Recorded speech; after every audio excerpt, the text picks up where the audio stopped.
جنت کے حسین مناظر۔ حافظ ابن القیم الجوزیہ رحمۃ اللہ علیہ جنت کی صفات اور خوبیوں کو سامنے رکھ کر بطور ترغیب اور شوق دلانے کے جنت کی کچھ اس طرح سے عکس بندی کرتے ہوئے لکھتے ہیں: ایسے عظیم الشان گھر کی عظمت کا کیا پوچھنا جس کو اللہ تعالیٰ نے بذات خود اپنے دست مبارک سے بنایا ہو اور اپنے محبوبان اور عشاق کا مستقر ٹھہرایا ہو، اس کو اپنی رحمت، شان اور رضامندی سے پر کیا ہو، اس کی نعمتوں کو عظیم کامیابی قرار دیا ہو، اس کی بادشاہی کو ملک کبیر بنایا ہو، اس میں خوبیوں کو کامل طور پر مخصوص کر دیا ہو، اس کو ہر قسم کے عیب، آفت اور نقصان سے پاک کر دیا ہو۔ اگر تو اس کی زمین اور مٹی کو پوچھے تو کستوری اور زعفران کی ہے، اگر تو اس کی چھت کو پوچھے تو عرش رحمان کی ہے، اگر تو اس کی لپائی کے گارے کو پوچھے تو وہ خوشبودار کستوری کا ہے، اگر تو اس کی بجری کو پوچھے تو وہ لولو اور جواہر کی ہے، اگر تو اس کی عمارت کو پوچھے تو اس کی ایک اینٹ چاندی کی ہے اور ایک سونے کی ہے، اگر تو اس کے درختوں کو پوچھے تو ان میں سے ہر ایک درخت کا تنا سونے اور چاندی کا ہے، لکڑی کا نہیں ہے، اگر تو اس کے پھل کو پوچھے تو مٹکوں کی طرح بڑے بڑے ہیں، جھاگ سے زیادہ نرم اور شہد سے زیادہ میٹھے ہیں، اگر تو ان کے پتوں کو پوچھے تو وہ ایک باریک اور نفیس پوشاکوں سے بھی انتہائی درجے کے حسین ہے، اگر تو جنت کی نہروں کو پوچھے تو کچھ نہریں دودھ کی ہیں جن کا ذائقہ بدستور قائم ہے، اور کچھ نہریں شراب کی ہیں جو پینے والوں کے لیے خوب لذیذ، اور کچھ نہریں صاف ستھرے شہد کی ہے، اگر تو ان کے طعام کو پوچھے تو وہ میوے ہیں جو ان سے چاہیں پسند کر لیں گے، اور گوشت ہوگا اڑتے جانوروں کا جس قسم کا جی چاہے گا، اگر تو ان کے پینے کی چیزوں کو پوچھے تو وہ تسنیم، زنجبیل اور کافور پیئیں گے، اگر تو ان کے برتنوں کو پوچھے تو وہ سونے چاندی کے ہوں گے، شیشے کی طرح صاف کہ اندر کی چیز باہر نظر آئے گی، اگر تو جنت کے دروازوں کی چوڑائی کو پوچھے تو دروازوں کے دو گیٹوں کے درمیان 40 سال کا فاصلہ ہے، اس پر ایک دن ایسا آنے والا ہے کہ رش کی وجہ سے بھیڑ لگی ہوگی، اگر تو جنت کے درختوں کی ہوا چلنے کو پوچھے تو وہ اپنے سننے والے کو مسحور کر دے گی، اگر تو ان کے سائے کو پوچھے تو ان میں سے ایک ہی درخت ایسا ہے کہ تیز ترین 100 گھڑ سوار 100 سال تک اس کے سائے میں چلتا رہے تب بھی اس کو طے نہ کر سکے، اگر تو جنت کی چوڑائی اور کشادگی کو پوچھے تو سب سے کم درجے کا جنتی اپنی مملکت، تخت، محلات اور باغات میں 2000 سال کی مسافت تک چلتا رہے، اگر تو جنت کے خیموں اور قبوں کو پوچھے تو ان میں کا ہر ایک خیمہ ایسے خولدار موتی کا بنا ہوا ہے، تمام خیموں میں مجموعی طور پر اس کی لمبائی 60 میل ہے، اگر تو اس کے بالا خانوں اور کوٹھیوں کو پوچھے تو یہ ایسے بالا خانے ہیں جو ایک دوسرے کے اوپر بنا، ان کے نیچے نہریں بہتی ہے، اگر تو ان محلات کی بلندیوں کا سوال کرے تو طلوع ہونے والے ستارے کو دیکھ لے یا افق آسمان میں غروب ہونے والے ستارے کو دیکھ لے جو مشکل سے نظر آتا ہے، اگر تو اہل جنت کے لباس کو پوچھے تو وہ ریشم اور سونے کا ہوگا، اگر تو ان کے بچھونوں کو پوچھے تو ان کا استر موٹے ریشم کا ہے جو بڑے سلیقے سے بچھایا گیا ہے، اگر تو ان کی مسہریوں کو پوچھے تو وہ ایسے تخت ہیں جن پر سونے کے نگینوں سے شاہی مسہریوں کی چھت بنی ہوئی ہے، نہ تو ان میں کوئی پھٹن ہے نہ کوئی سوراخ ہے، اگر تو اہل جنت کی عمر کو پوچھے تو حضرت آدم علیہ السلام کی شکل پر 33 سال کی عمر میں ہوں، اگر تو جنت والوں کے چہروں اور ان کے حسن کو پوچھے تو چاند جیسی شکل کے ہوں گے، اگر تو ان کے گیت کو پوچھے تو ان کی بیویاں حور عین خوش الحانی کرے گی، اور ان سے زیادہ خوبصورت آواز فرشتوں اور انبیاء کرام علیہ السلام کی ہوگی، اور ان سب سے بلند تر رب العالمین کے خطاب کا حسن ہوگا، اگر تو جنت والوں کی سواریوں کو پوچھے جن پر وہ سوار ہو کر ایک دوسرے کی ملاقات اور زیارتیں کریں گے تو نہایت شان و شوکت اور اعلیٰ درجے کی سواریاں ہوں گی، جن کو اللہ تعالی نے اپنی منشا سے جس چیز سے چاہا پیدا کیا ہے، یہ جنت والے ان پر سوار ہو کر جہاں چاہیں گے جنتوں کی سیر کریں گے۔ اگر تو ان کے زیور اور لباس کی زیب و زینت کو پوچھے تو کنگن تو سونے اور اعلیٰ درجے کے موتیوں کے ہوں گے اور سروں پر شاہی تاج ہوں گے۔ اگر تو اہل جنت کے چوکروں کو پوچھے تو وہ ہمیشہ رہنے والے ایسے لڑکے ہوں گے گویا کہ وہ غایت حسن جمال میں حفاظت سے رکھے ہوئے موتی ہیں۔ اگر تو ان کی دلہنوں اور بیویوں کو پوچھے تو وہ نوخاستہ یعنی جوان عورتیں ہوں گی، ہم عمر، جن کے اعضاء میں آب شباب گردش کرتا ہوگا، گلاب اور سیب جیسے رخسار ہوں گے، منظوم موتیوں کی شکل دانتوں میں سما رکھی ہوگی، کمر نرم نازک ہوگی،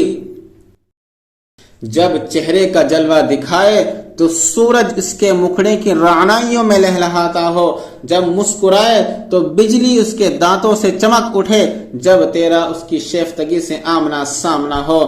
تو دو خوبصورت ستاروں کے مقابلے میں تو جو جی میں آئے کہہ سکتا ہے۔ جب وہ جنتی سے کلام کریں گی تو دو محبوبوں کی باہمی گفتگو کے متعلق کیا گمان کرتا ہے؟ جنتی اس جنت کی دلہن کے رخسار صحن میں دیکھے گا جیسے صاف شفاف آئینے میں کسی چیز کو دیکھا جاتا ہے، گوشت کے اندر سے ہڈی کے اندر کا حصہ بھی نظر آئے گا، نہ تو اس کے سامنے اس کی جلد پردہ بنے گی، نہ اس کی ہڈی اور نہ ہی اس کی پوشاکیں۔ اگر جنت کی یہ عورت زمین پر جھانک لے تو آسمان و زمین کی فضا کو خوشبو سے معطر کر دے اور تمام مخلوقات کی زبانوں کو کلمہ تکبیر اور تسبیح پکارنے پر بے ساختہ مجبور کر دے،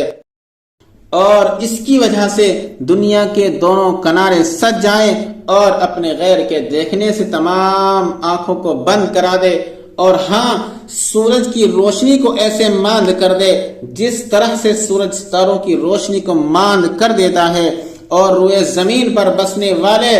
سب اللہ حی قیوم پر ایمان لے آئے۔ اس کے سر کا دوپٹہ دنیا اور اس کی سب چیزوں سے زیادہ قیمتی ہے، اور اس سے صحبت تمام خواہشات سے زیادہ تڑپا دینے والی ہے۔ جتنے زمانوں پر زمانے بیتتے جائیں گے وہ حسن و جمال میں ترقی کرتی چلی جائیں گی، طویل زمانہ گزرنے پر بھی اس کی محبت اور ملاپ میں اضافہ ہوتا چلا جائے گا۔ وہ حمل، ولادت، حیض و نفاس سے پاک ہوں گی، نزلہ،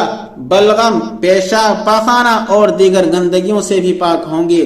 ان کی جوانی نہ جائے گی، اس کا لباس پرانا نہیں ہوگا، نہ اس کے حسن کی رعنائیاں ضعیف پڑیں گی، نہ اس کی صحبت کی چاشنی سے دل بھرے گا۔ اس کی نگاہ ناز و ادا وغیرہ بس اپنے خاوند کی طرف ہی رہے گی، اس لیے وہ کسی غیر کی تمنا نہیں کرے گی۔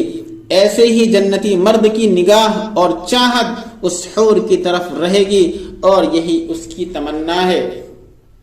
اور یہی اس کی انتہائی خواہش ہوگی۔ اگر یہ اس کی طرف نظر کرے تو اس کو خوش کر دے گی، اگر حکم کرے تو تسلیم کرے گی، اگر اس سے دور ہو جائے تو اس کی حفاظت۔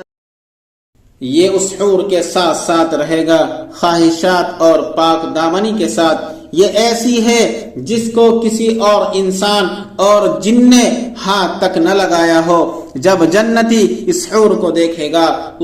اس کا دل سرور لذت دیدار سے اچھل اچھل جائے گا، اور جب وہ جنتی سے بات کرے گی اس کے کانوں کو بکھرے ہوئے اور منظوم موتیوں سے سجا دے گی، اور جب اپنا جلوہ دکھائے گی تو محل اور بالا خانوں کو چمکا دے گی۔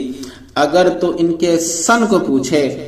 تو ہم عمر سن شباب کی مناسب ترین عمر میں ہوں گی۔ اگر تو ان کے حسن و جمال کو پوچھے تو کیا تو نے سورج اور چاند کو دیکھا ہے؟ اگر تو آنکھ کی سیاہی کو پوچھے تو صاف شفاف سفیدی میں خوبصورت سیاہی ہے، خوبصورت گہرائی میں۔ اگر تو ان کے قدموں کو پوچھے تو کیا تو نے خوبصورت ٹہنیاں دیکھی ہیں، اگر تو ان کے رنگ روپ کو پوچھے تو گویا کہ وہ یاقوت مرجان جیسی ہیں، اگر تو ان کے حسن تخلیق کو پوچھے تو وہ عورتیں ہیں گوری رنگت والی، جن میں خوبیاں اور خوبصورتیاں سب جمع کر دی گئی ہیں، ان کو جمال ظاہری اور جمال باطنی سے سوار دیا گیا ہے، وہ دلوں کی بہار ہیں، آنکھوں کی ٹھنڈک ہیں۔ اگر تو اس کے ساتھ عیش و نشاط اور مباشرت کی دل ربائی کا سوال کرے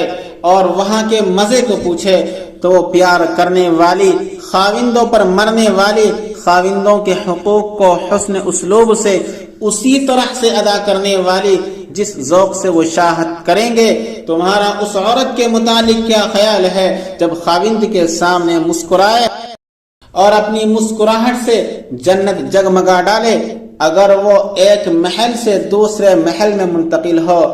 تو یہ کہے کہ حسن کا ایک سورج ہے جو اپنے فلک کے ایک برج میں منتقل ہوا ہے، جب اس سے گفتگو کی جائے تو اس گفتگو کے حسن پہ قربان اگر وہ سینے سے لگائے گی تو اس کے لذت ملاپ اور معانقے کی کیا انتہا ہے، اگر وہ سریلی آواز سے نغمہ سرائی کرے گی تو آنکھوں اور کانوں کو لبھا دے گی، اگر وہ محبت و پیار سے میل جول کرے گی اور اپنے سے مستفید کرے گی تو ایسی پیار بھری معانستہ اور استفادے کو خوش آمدید، اگر وہ بوس و کنار کرے تو اس کے بوسے سے زیادہ دل پسند کوئی شے نہیں، اگر اس سے صحبت کی جائے گی تو اس سے زیادہ لذت اور نشاط کہیں نہیں ہوگی۔ یہ تو جنت اور اس کی حوروں کا حال رہا، اگر تو یوم مزید کا حال پوچھے اور پروردگار عالم کی زیارت اور چہرے کا تو اس کی کوئی صفت اور شان جاہ و جمال کی بن نہیں آتی، یہ تو صرف مشاہدے سے ہی تعلق رکھتی ہے۔ اللہ تبارک و تعالی عمل کی توفیق عطا فرمائے اور اللہ تبارک و تعالی ایسے اعمال کرنے کی توفیق عطا فرمائے کہ جن کے کرنے سے ہمارا جنت میں جانا آسان ہو جائے، آمین یا رب العالمین۔ ویڈیو پسند آئے تو لائک کیجئے، شیئر کیجئے اور چینل کو سبسکرائب کر دیجئے۔